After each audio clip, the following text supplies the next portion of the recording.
The second is the technology of prayer allows us to choose which of the future prophecies we live. Future prophecies happen for individuals. You have prophecy for the next day of your life, and the next 10 years of your life, as well as our collective prophecies in terms of what will happen in our world. Quantum physics may be defined, of the many ways it may be defined, as the study of non-physical forces whose movements touch and create our physical world. That feeling that moved through this room, or if you're listening to this on tape, when I shared this story, that feeling that moved through your body, that is a non-physical force, and we know it has an effect on our physical world. Well, in Jerusalem today, the place called the Shrine of the Book Museum, the first 7 scrolls from that first cave are displayed, and they're displayed in a way, it is fascinating, it is unique. In the center of the Shrine of the Book Museum is a vertical cylinder, and upon this vertical cylinder, one scroll is completely unfolded and displayed. It wraps around the cylinder so it may be read today.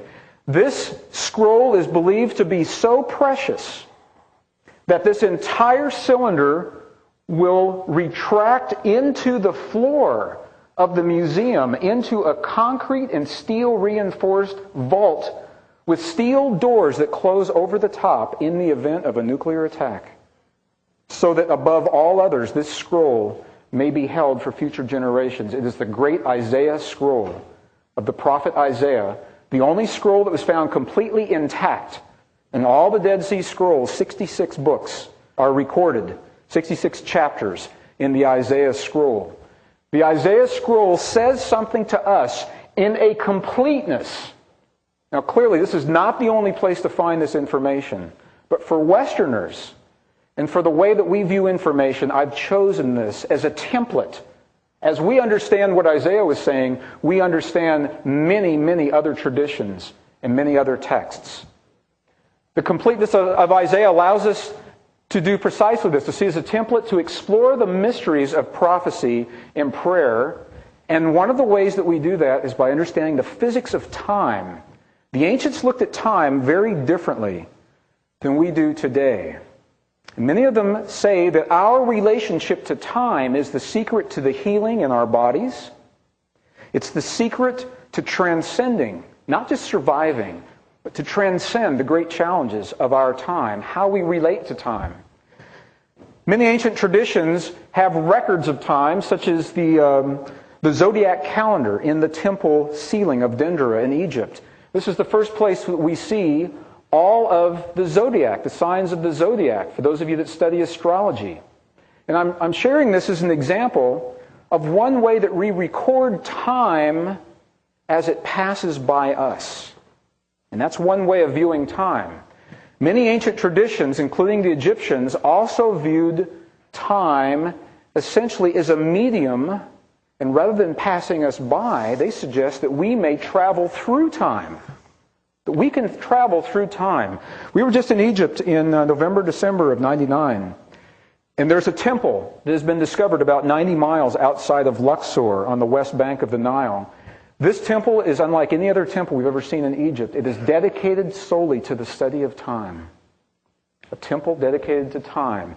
And through the language, through the hieroglyphs so deeply and clearly incised upon this site, what we are able to determine is that this understanding in this temple, this particular understanding of time, lends new credence to quantum physics, quantum science, and the idea of prophecy in ways that we're just beginning to understand.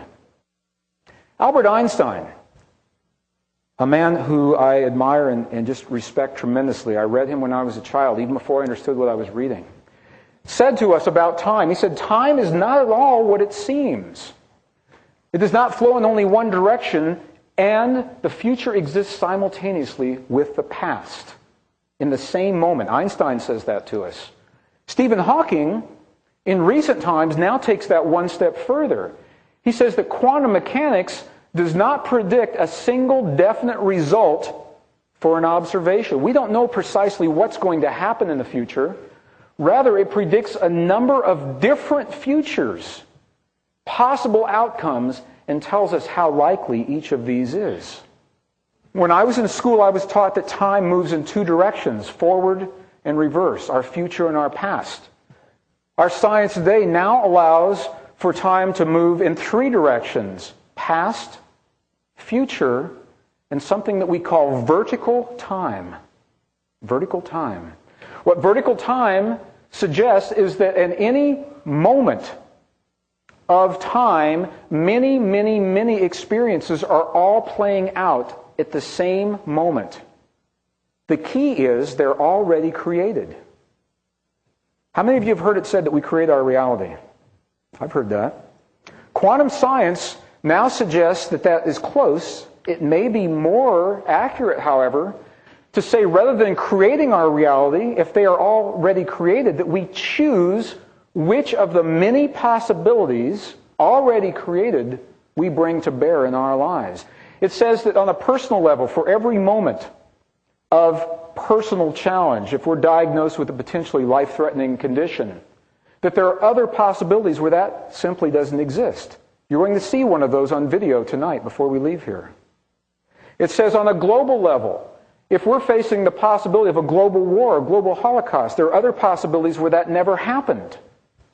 The question is, how do we move from one to another?